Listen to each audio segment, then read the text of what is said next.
എന്റെ കർത്താവേ, നിന്റെ വിശുദ്ധ മദ്ബഹായുടെ നടകളിൽ മേൽ ചവിട്ടിയിട്ടുള്ള എന്റെ കാലുകൾ അഗ്നിക്കനലുകൾ മേൽ ചവിട്ടുവാനായിട്ട് നീ ഉപേക്ഷിച്ച് കളയരുതേ.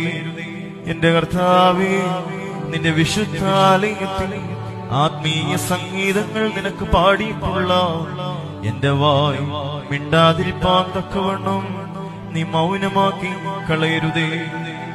കർത്താവേ, നിന്റെ വിശുദ്ധ ത്രോണോസിനെ മുത്തിയിട്ടുള്ള എന്റെ അധരങ്ങൾ ജീവാഗ്നിയുടെ കടിഞ്ഞൂലുകളാൽ പൊത്തപ്പെടുവാൻ തക്കവണ്ണം നീ ആക്കി തീർക്കരുതേ.